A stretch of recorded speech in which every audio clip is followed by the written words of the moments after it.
Coming up on today's edition of the Locked On Raiders podcast, we'll go over the latest injury report for the Silver and Black. Plus, you'll hear from Raider tight end Darren Waller. In segment number 2, I'll give you what I'll be looking for in Sunday's game. Not keys to victory, but just kind of what I'll be looking for as the Raiders take on the Broncos. Plus, your calls and texts will close out the show. It's all coming up on Friday's edition of the Locked On Raiders podcast, November 18th, 2022.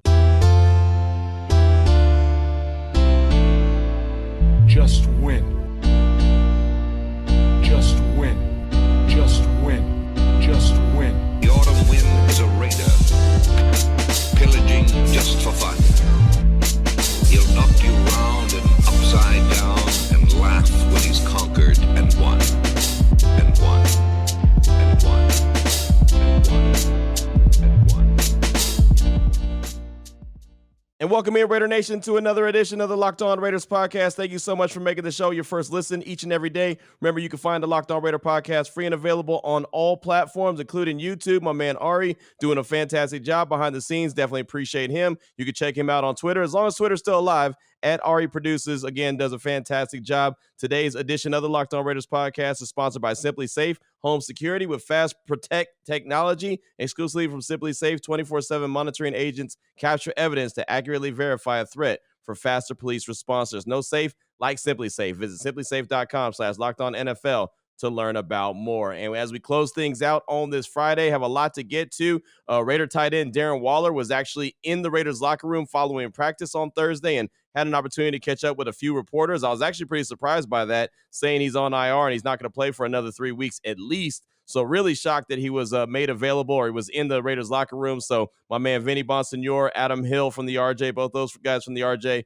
and then Heidi Fang as well, caught up with Darren Waller. So you'll hear that coming up in just a minute here in segment number 1. But before I get to any of that, I do want to go over the injury report from Thursday. Of course, we'll get another one later on this afternoon. Then we'll find out the official game status about 90 minutes before kickoff on Sunday. And of course, kickoffs at 1:05 Pacific Standard Time. So looking at the injury report for the Silver and Black, Amir Abdullah, he returned to practice. He didn't practice on Wednesday. He did not participate because of an illness. He was a full participant on Thursday, so that's a good thing. Running back Brandon Bolden, personal day, didn't participate on Wednesday, full participant on Thursday. Cornerback Rock Yassin, personal day on Wednesday, did not participate, full participant on Thursday. So that's a really good sign as well. A couple of guys that I didn't know if they were deciding to shut it on down or if they just needed a little bit of rest for a veteran. Wasn't sure what it is, but just to see those guys back is obviously a big deal. Wide receiver Devontae Adams dealing with that abdomen injury. Saw him suffer that on Sunday against the Colts. He was limited on Thursday. Luke Masterson, the linebacker, dealing with a rib injury, limited on Thursday. Denzel Perryman, hip and ribs, also limited. And cornerback Sam Webb with the knee injury, also limited. Jermaine Illuminor, dealing with the elbow injury, was a full participant. Quarterback Derek Carr, dealing with that back injury, full participant as well. As far as guys for the Denver Broncos that weren't participating or was limited in practice on Thursday, let's go over it real quick. Fullback tight end Andrew Beck has a hamstring injury Wednesday and Thursday, did not participate. Wide receiver KJ Hamler, hamstring, Wednesday and Thursday, did not participate. Jerry Jeudy, ankle injury, did not participate Wednesday or Thursday. Kawan Williams, the cornerback, wrist, elbow, and knee. He's got the trifecta. Didn't participate Wednesday or Thursday. Wide receiver Kendall Hilton, shoulder, limited on Wednesday. Did not participate on Thursday. So it sounds like he's getting a little bit worse. Inside linebacker Jonas Griffith, ankle injury, full participant on Wednesday, limited on Thursday. Also, defensive lineman Mike Purcell, had a rest day, was limited on Wednesday, full participant on Thursday. Kareem Jackson, same thing. He was limited on Wednesday, full participant on Thursday. And a couple more. Tackle Cameron Fleming, quad injury, limited both Wednesday and Thursday. Guard Graham Gano, shoulder injury, limited both Wednesday and Thursday. Varian Browning, the outside linebacker, hip injury, limited Wednesday and Thursday. So that's the injury report for both the Raiders and the Broncos as of Thursday. Again, later on this afternoon, we'll definitely get one more edition of the injury report, and I'll tweet it out at your boy Q254 as I always do. And then again, on Sunday, we'll get the full meal deal, find out who's in and who's out. Here we go right now, going to the Raiders locker room. I want you to hear from Raider tight end Darren Waller. We know he's not playing on Sunday. We know he's out at least the next 3 games as he's dealing with that hamstring injury. Very surprised that they made him available to the media, but he was. So here's Darren Waller in the Raiders locker room on Thursday. People are entitled to their own opinions and stuff gets put out there like that. I just get in the business of not taking things personal, whether it's good news, bad news, How hard? For me, it would be impossible to not take things personal. Is that a process that you have to learn? It's naturally as a human being a little bit discouraging that you can be painted that way when you know that's not who you are. But at the end of the day, that's why I don't really pay attention to stuff like that. Somebody said it to me. That's the only reason I saw it. I usually don't see anything. Right. Do you think it's the byproduct of the team's not doing well, and if you were doing well, it would be easier to just say, hey? Yeah, I get it, man. When it comes down to the season, when we're not meeting expectations, dude has probably signed a new shiny new contract and big expectations for him. People can throw me under the bus, blame me. That is what it is. That's how it's gonna be. So I know how it goes. Right. I'm tough enough to handle it. How are you feeling? Getting better? Or? Yeah. I feel like this time period of me being on IR allows me to fully heal. It's like we go back out there with that pressure and continue to have setbacks because you're just straining so hard to get back. So I feel like this timing is it's frustrating when you look at it, but beneath the surface is honestly a blessing to allow me to be healthy and then finish strong. Obviously there was a story that you said got sent to you. Has anybody talked to you personally? Has anybody brought anything up to you? In the locker room, nobody's said anything to you, right? Nah. Me and Derek talked about it yesterday. It was just we know each other. We know how we've been showing up. We've been teammates for 4 years now. So those kind of things don't affect our relationship. We just know that that's the way things go sometimes. And like I said, we just try to take things personally.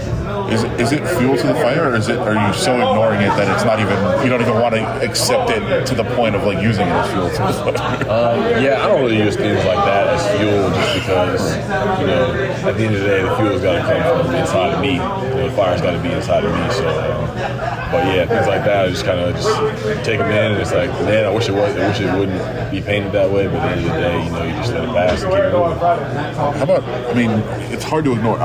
You talk about ignoring it. I can't ignore it when I write stories and people say things. Right. How do you ignore social media and fans in general? You don't want to ignore, but just block it out the negative. Oh yeah, I don't even allow it to have access to me. Somebody else runs my Instagram. I don't think a lot of people know that, but I'm not on my Instagram, right. So I literally have no access to that noise. I don't have the ESPN app on my phone. I don't have notifications set up. So I'm like that. Is that on purpose? Yeah, it's definitely because me, I just know how my brain works. I know I'm somebody that's going to compare myself to other people. I'm going to be I'm going to worry and get into fear and be oh man, am I not good enough? I know how my brain works. So I set things up for me to stay as even cool as possible. I'm kind of taking it as advice because I'm the same. Hey, bro, we humans, bro. That's just how it is. When did you start having somebody else do that? Has that always been your thing? That hasn't always been a thing. I've always struggled with it because I'd be on Instagram. I was man, I don't even want to be on here. But I feel like I'm just on here to impress people. So then I had some people from my marketing company do that after I read a book. It's called The Ruthless Elimination of Hurry. If anybody wants to check it out, it's a book by a Christian pastor. It talked about all those things and just it really worked for me. Just getting notifications off my phone, getting apps off my phone, just more present, just more in the moment. I know you're a guy that likes routine, introspection, things like that. How has that kind of helped you through this phase, keeping to those routines and things? Yeah, I'm a person that, results are important, and it's a very performance-driven league, but at the same time, I'm a process-driven person. And it's just because things may not look great, I may not be in a place where I want to be health-wise. Doesn't mean there's not things for me to learn. Doesn't mean I'm not maturing. Doesn't mean I'm not growing mentally, physically, spiritually in the process. So it just makes me a stronger player, a better teammate, just more humble, just more mature player. When I step back out there, I just know any set of circumstances that come, it gets bad sometimes, it's great sometimes, I've already ridden a lot of waves in my career, so I just know that it's just about trying to stay in the middle as much as possible. So there you go, Raider Nation. There was Darren Waller in the Raiders locker room, and sound like he, was very comfortable with the fact that he's on IR, he's resting that hamstring, he's trying to get back, and he's not really worried about what he's hearing the outside noise. So I thought that was pretty interesting. No, don't know if they made him available because of the outside noise that's going on, but thought he answered the questions, and really that was a pretty lengthy little media session with Darren Waller. Usually he doesn't answer the questions as long as he did, but I thought that was some pretty good stuff right there. So hopefully you enjoyed that as well. Coming up in segment number 2, what am I going to be looking for in this game? Normally I give keys to the game. What is it going to take for the Raiders to get a victory? But I really want to tell you what or who I'll be looking for coming up in this game on Sunday versus the Broncos. That'll be in segment number 2 after I tell you about Tommy John. And I know a lot of folks think about Black Friday, and we know that that's next week. And a lot of folks want to get out and get their shop on and get out in all those crazy crowds, right? Yeah, everyone but me. I'm not the guy who wants to get out into the crowds, wait in the lines, see all these people fighting for this, that, and the other because they want the really good deal. Right now, you can get your Black Friday shopping on with Tommy John, and you can do it from your couch. And that is so comfortable. You give your loved ones Tommy John, they'll be happy. Everyone enjoys Tommy John. They got the Black Friday sale going on right now. You can give the gift of comfort to everyone on your list, including yourself. They got the Tommy John underwear, loungewear, pajamas. They got everything that you need. And I'm telling you right now, they are super comfortable, super soft. I got me some as well. Shop Tommy John's Black Friday sale going on right now and get 30% off site-wide at TommyJohn.com/lockedon. That's 30% off everything right now at TommyJohn.com/lockedon. TommyJohn.com/lockedon. See site for details. All right, Raider Nation, here we go. Segment number 2 of today's Locked On Raiders podcast. Normally, I like to give the keys to victory. What is it going to take for the Silver and Black to go to Denver and get the win? Well, look, the Raiders are sitting there at 2-7. We know it's evaluation season, so I'm putting on my evaluator's cap. That's what I'm going to do. I'm going to start evaluating moving forward because, look, there's not a team on the Raiders schedule that I don't think that they can win. I don't. I think every single team on the schedule from here on out, they can win that game. I have no doubt about it. I think they have a puncher's chance with everyone. Are they going to beat everybody? Of course not. And I don't know, who's going to be playing, who's not going to be playing, especially as the season goes on and on and on. So as of this week, I'm going to be looking for certain players, certain elements of the game. That's what I'm going to be paying attention to. And I feel like I'm going to do this each and every week the rest of the season as we move forward. So in segment number 2 right now, I want to talk about what I'll be looking for in Sunday's game. First of all, I want to see if Josh Jacobs is going to continue to have the success that he has against the Denver Broncos. And this is just a selfish one on my part, right? We know who Josh Jacobs is. We know what kind of running back he is. We know what kind of season he's having. But, man, he's had some dominant performances against the Denver Broncos. I mean, 5-0 against the Broncos. He always wrecks the game. Everyone that I've talked to about this game and keys to victory, they all talk about trying to find a way to slow down Josh Jacobs because somehow he has his way with the Denver Broncos. So selfishly, I just want to see if he could do it again. Have another big-time game. I'm hoping he has a big-time season. I really am. I'm hoping he puts in some big numbers and goes out and gets some big-time free agent money, regardless if it's with the Raiders or someone else. Josh Jacobs is a guy that I pull for. I know that he's given everything he's got, and this season has not gone the way he wanted it to go or anyone else. But, man, it's not because he's not putting in the effort because he's been working his tail off since week 1, even when he wasn't getting the ball consistently. So Josh Jacobs having continued success against the Broncos is first and foremost what I'll be looking for. But as far as the offense goes outside of Josh Jacobs, I also want to see what we kind of saw in the preseason. And that was play calling, getting in pretty quickly. Not the quarterback at the line of scrimmage, slapping his hands, clapping his hands, boom, boom, boom, like hurry, hurry, hurry, 3, 2, 1. The play clock is, you know what I mean? Like, I want to see a good rhythm. I want to see the understanding of the offense, right? I want to see Mac Hollins line up where he's supposed to line up and not have Derek Carr yelling at him about where he needs to go. I want to see some understanding. Look, it's week 11. I understand that systems can be complicated, but you're in week 11, game number 10. You've got to have some kind of understanding, especially if you're going to be a player that's going to be moving forward with this team. And Mac Hollins in particular is not a guy that's guaranteed to be moving forward. He might be a 2022 guy only. He might not be back in the silver and black next year. He's a one-year guy, right? So he's got a lot to prove. So he's been a fun story. I know he's a hell of a special teams player. He's a captain, obviously. But as of lately, the last few weeks, I've seen him look like he's very confused. I've seen him not run the right routes. I've seen Derek Carr had to get on him. And Derek Carr doesn't get on too many people. But you literally, in the Jacksonville game, you heard him yell, Mac, Mac, Mac. Like, go. You're not lined up far enough out. So he's got to have the understanding of what he's supposed to be doing. I just want to see some cohesiveness and some understanding of this offense from the offense, led by Derek Carr, obviously Devontae Adams, but guys like Mac Hollins step up. Keelan Cole, if you're out there in the game, don't put the ball on the ground. Catch the ball when it comes to you. You don't get a lot of action every game. When it comes to you, catch the ball. Foster Moreau, keep on doing what you're doing. I really have liked what I've seen from Foster, and I know he put one on the ground in the end zone on Sunday against the Colts. I realize that, but I think Foster's had a pretty decent season.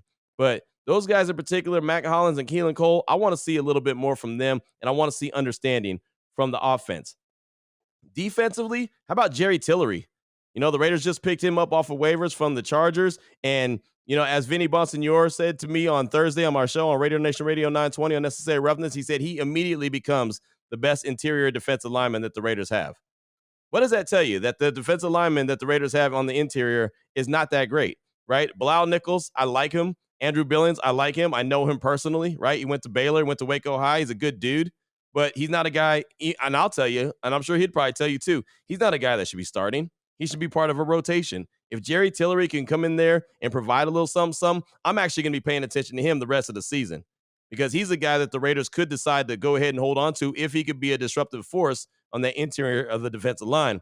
They're not paying him that much the rest of the year. His base salary for this year was only $2 million to begin with. All they have to do is pay him the rest of the season. So they're not paying him a whole lot of money, and they can make a decision. If this guy is actually worth the salt and really a disruptive force on the inside, they could say, Patrick Graham could say, you know what?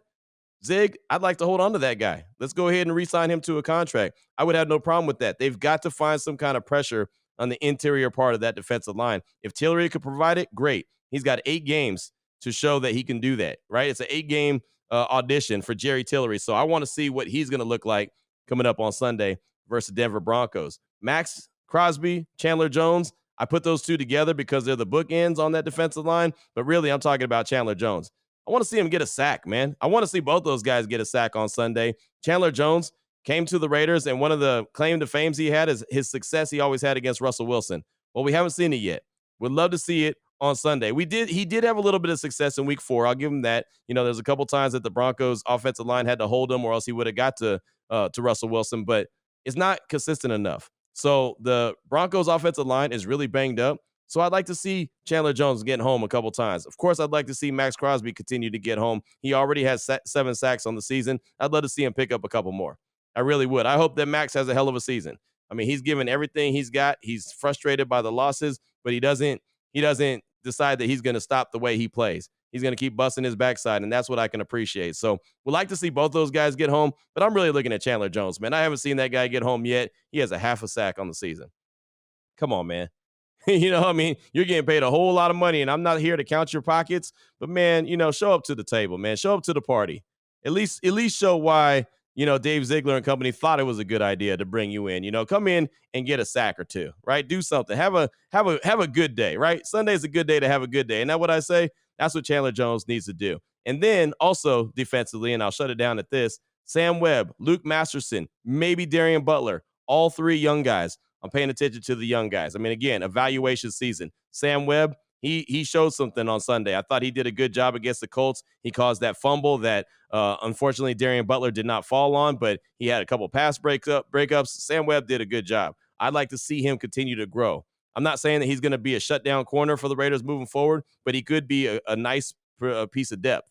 He could be a number 2, maybe a number 3 corner in the rotation if he could prove himself. This is an undrafted free agent. This is a guy who came from a D2 school, and now he's in the NFL. He's on the 53-man roster, and now he's getting an opportunity for some burns. So I would definitely love to see him continue to do what he does. Luke Masterson, another undrafted free agent. Darian Butler, another undrafted free agent. All 3 of these guys are on the 53-man roster. I'd like to see if they are something that the Raiders could build their defense around. Again, they don't necessarily have to be starters, just be good players.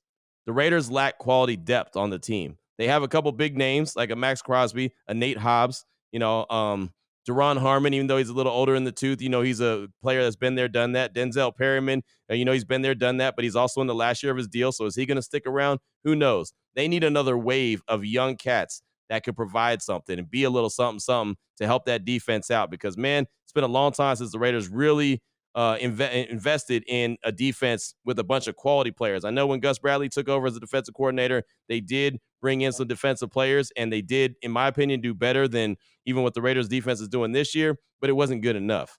They need to continue to grow that thing. So, yeah, those are the guys that I'm looking forward to. Sam Webb, Luke Masterson, Darian Butler, if they're able to get out there. I think Denzel Perryman's going to play, but I'm not 100% sure. Of course, he was limited on the injury report on Thursday. So there you go. That's what I'm going to be looking for in Sunday's game. Again, it's a game I believe that the Raiders could win, but I believe that they could win against the Colts. I believe that they can win against the Jags. I believe that they can win against the Saints. I mean, again, I think that there's really not a team on the schedule that they can't beat. The problem is they're not winning. So we'll see what happens on Sunday. We'll go in with high thoughts. The Raiders have won 5 in a row against the Broncos. They're 5-0. One of the reasons why Vic Fangio got fired is that he couldn't beat the Raiders. He was 0-4. And then Nathaniel Hackett, he lost. And this could be a big game for Nathaniel Hackett. And I don't root for guys to lose their job. But if he loses this game to the Raiders on Sunday, he very well might be on the outside looking in before we know it. He might not even make it to the end of the season. So that's all the word I've been hearing out of Denver. So we'll see what happens. But definitely a game they should win, could win. I'll say could. I don't want to say should. Been there, done that, right? But really, I just want to look for Josh Jacobs' success, Jerry Tillery provide a little bit of a spark, Max and Chandler getting home, Sam Webb, Masterson, Darian Butler, see what they got. That's what I'm looking for on Sunday versus the Broncos, Week 11. That's all I got for you here in segment number 2 of today's Locked On Raiders podcast. Coming up in segment number 3, going to give you your calls and text straight off that Locked On Raider podcast voicemail line, 707-654-4693. That is the number. I'll get to that after I tell you about betonline.net, your number one source for sports betting information, stats, news, and analysis. Get the latest odds and trends for every professional and amateur league out there. From football to basketball, soccer, and esports, they've got it all at betonline.net. And if you love sports podcasts, clearly you do, you can find those as well at betonline.net. They're always the fastest and easiest way to get your betting fix on. Head to the website today on your laptop or your mobile device to learn more. BetOnline.net. That is where the game starts. Here we go, Raider Nation. Segment number 3 of today's Locked On Raiders podcast. Your calls and text straight off that Locked On Raider podcast voicemail line, 707-654-4693. Let's start things off with a text today. We'll start it off from Blake. What's up, Q? It's Blake in the Northwest. Just wanted to reach out and thank you for taking a moment to spend time with my family and I by the torch before the game last weekend. Meeting you and getting a picture with you and being at Allegiant Stadium for the first time was the highlight of my weekend. Don't forget to send your son to my aunt and uncle's house for dinner over there in Oregon sometime. Thanks for everything you do, Q, and shout out to my dad, Josh, checking in with you now that you got the show on YouTube. Raiders. That's from Blake. And, you know, I wanted to make sure I got to that text and highlighted it first because I met a lot of folks at Allegiant Stadium on Sunday that listen to the podcast on the daily. And I know I say all the time that I appreciate all the support and I appreciate anytime someone comes up to me and says, hey, Q, you're my first listen each and every day. And it happens a lot. A lot of people say that. I really, truly do believe and appreciate that. So any opportunity that, I have to meet you wherever we're at, I'll definitely take it. And so, Blake, thanks so much for spending a few minutes of your time, as you couldn't have been enjoying Allegiant Stadium, but instead you're hanging out talking with me. I definitely do appreciate that. Shout out to your family as well. And Josh, checking me out on YouTube, man. I'm working on it, Josh. Don't hold it against me, man. I'm doing the best I can. Ari's doing the best he can. But, it's a work in progress, man. I'm a radio dude. Us radio guys don't have to look in the cameras, man. All we got to do is talk. So there's that. But no, thank you. Really, thank you so much. It was great to meet you, Blake, and I do appreciate you. Next up, got a call from Raider X. He's calling to talk about the Raiders as a team, but really dives into the defense of Patrick Graham. Here he is, Raider X. Yo, Q, Raider X. Hey, I've been really racking my brain looking at the overall Raiders film and looking at this season, looking at the Josh McDaniels situation and, the offense and defense, and started really digging down into trying to find some trends. And one thing I'm seeing that's pretty glaring is the defense. I really want to start off about the offense because, the offense is not great. I don't even say they're good. I think they're average right now, but the defense is terrible. And I think we all can agree that there hasn't been really a big change in the overall, personnel for the defense. There's been a little tweak here and there, but the majority hasn't been a big change. It's been the scheme. So the only, the true owner for that scheme is Patrick Graham. And, looking at some film and looking at some other stuff based upon, his time in Green Bay and his time over with the Giants, it looks like he almost runs like a prevent defense, and everything's kind of soft. He's off the ball, and it's almost like they react versus press and versus, challenge the offense to, get. And that's one thing that I think that is the Raiders. The Raiders are man-to-man. press. Put it down your throat. Let's go play some bully ball, and let's, make you earn your points. This style is just not fitting. I don't think it's fitting for the personnel. I think it's going to take too long to get his personnel. And, based upon if he even gets the personnel, I doubt he's going to be successful. And I'm just asking for Josh McDaniel to really pull the trigger and change this up. I know it's probably too late in the game to change this up this season. However, looking at, with the Raiders, things that they're doing, I think sometimes the offense might be a byproduct of this lack of defense. So I think if the defense turned up a little bit, it might give the offense a little chance to actually, be good and then turn into great. But right now, that defense is not helping. It is truly an anchor. Raider X out. Raider X, thank you so much for the call, my man. And it's funny that you bring up the defense. That was actually the subject I had on my radio show on Thursday, Raider Nation Radio 920, Unnecessary Roughness. And folks were mad. They were mad that I even questioned the defense, right? I think that Patrick Graham has a lot to prove, right? He's got a lot to prove to show that he truly is the guy and that he can figure it out. I even had a young lady that covered Patrick Graham in New York when he was the Giants defensive coordinator. I had her on the show, and she wasn't a big fan. And she said, you know what? The Giants defense is a whole lot better now that Patrick Graham is gone. So there's a lot of questions up in the air right now about defensive coordinator Patrick Graham. I was excited when the Raiders hired him, but what we've seen so far this year has not been very inspiring. So I'm not going to hold this year against him. I don't think he has all the players that he needs to do what he wants to do. But, man, it's going to be a short leash. And you know what? He might end up being a guy that they make an example of. At the end of the year, he might end up being a guy that Josh McDaniels says, yeah, thanks, but no thanks. And maybe they move on to Rob Bryan. I think Rob Bryan's on the staff for a reason. I don't think it's just to be a defensive consultant, but we'll see. We'll see what happens. I thought Rob Bryan was actually going to be brought in for insurance just in case Patrick Graham got a head coaching job. But based off what the defense for the Raiders did this year, he ain't going to be a head coach no time soon. So thank you, Raider X. I do appreciate the call, my man. Next up, got a text from Raider Eddie in Denver. Hey, Q, you said this team is more talented this year than last year. Should we revisit that evaluation? D-line, linebacker, DBs, offensive line, tight end, all appear to be less talented this year. Quarterback and running back are the same as last year. Wide receiver is upgraded with Adams, but weakened by Renfro injury and Zayn Edwards gone. So it might be slightly upgraded overall. In general, this team isn't as talented, but we are negative 25 in point differential compared to negative 65 last year. So is our current record really that surprising? I think too many people overestimated our outlook for this year, except for the casinos. They had us with, 7.5 wins? They're not idiots. Raider Eddie in Denver out. Thank you for the text, my man. And I mean, I've said it before. I thought that the team was going to be a lot better. I don't know what to tell you.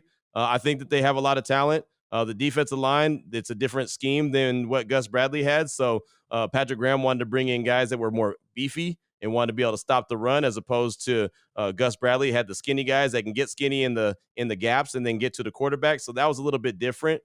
Defensive backs, I mean, you got Nate Hobbs. Rock Ya-Sin, I think, is a good back, a defensive back. Casey Hayward was really the one defensive back that they had that was really good, and Nate Hobbs was in the slot, but Hobbs is injured, right? The offensive line, I'll say that's a step back.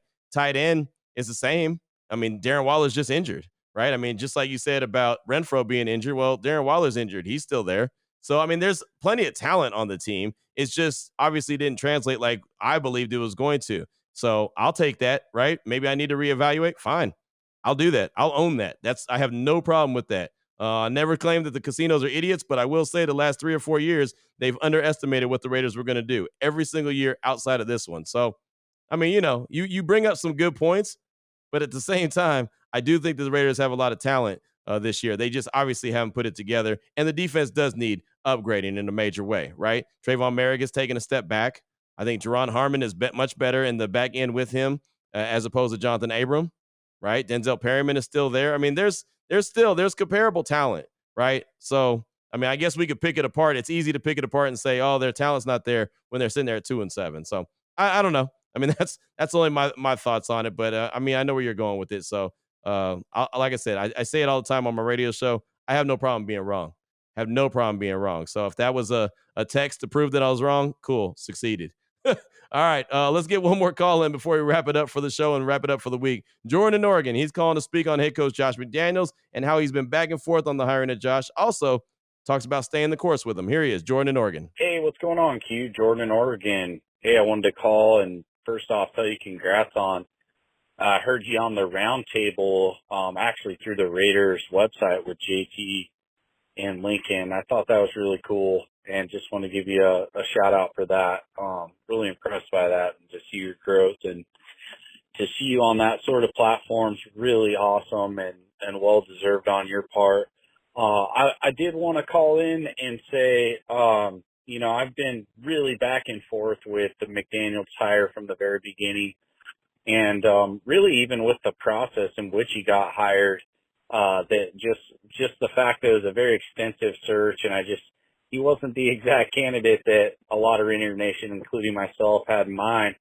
But I do want to say I think there is something to be said with what Mark Davis implied this week, and staying the course, and that there's so many different ways to spin it, from Rome wasn't built in one night to also just giving a guy a fair shot. And I think that just even hearing that is the direction that the Raiders owner's going, definitely actually is reassuring for the fan base to know that there is a plan in place, and that, if the wins aren't stacking up exactly as planned, that at least, that they're not just going to axe the coach and go in a different direction, because, that's an exhausting situation. And if they were to actually try to do that again, can you imagine the morale of this team to be told that you're going to go on like you're, from Gruden to Coach B to McDaniels to a new coach, like 4 coaches within a year type of thing? That'd be absolutely insane. So I think there's something to be said about the continuity,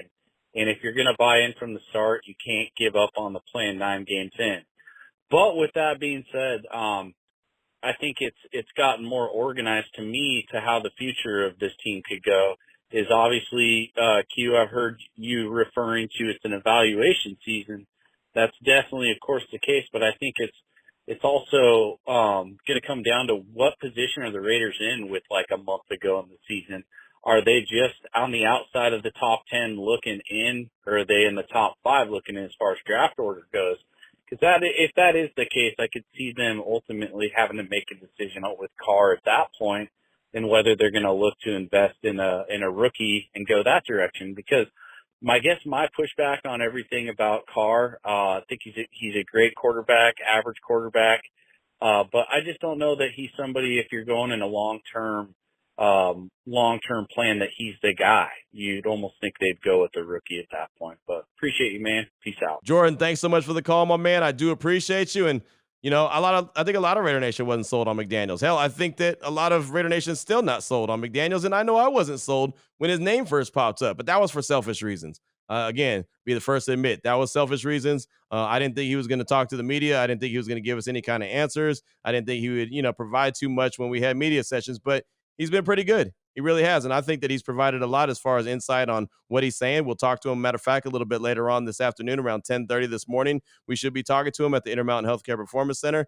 I think he's been pretty decent as far as from my angle, right? Now, obviously, all that matters is wins, and he only has 2. And his track record in Denver is not good. So while you're losing, they're always going to go back to saying, yeah, but maybe he's not that great a coach. He's got a lot to prove to show that he's the coach. Mark Davis is sticking with them. At least for now, that's the plan, to stick with them and make sure that they keep some continuity, which is, I think, a good idea. But he can't go out there and embarrass the franchise.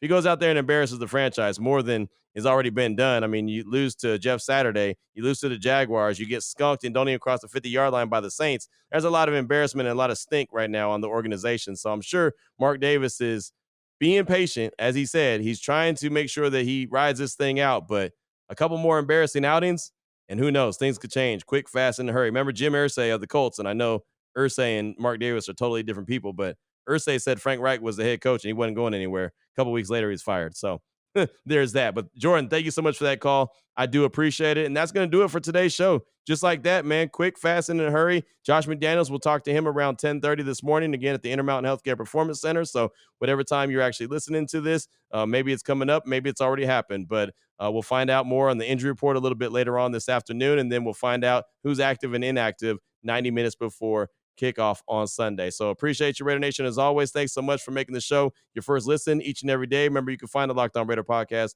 free and available on all platforms, including YouTube. Shout out to my man Josh, who's watching on YouTube. Shout out to my man Ari, who's doing a fantastic job making sure we're on YouTube. So until Monday, Raider Nation, take care of yourself, take care of your family, love on your family. Most importantly, as always, just win, baby.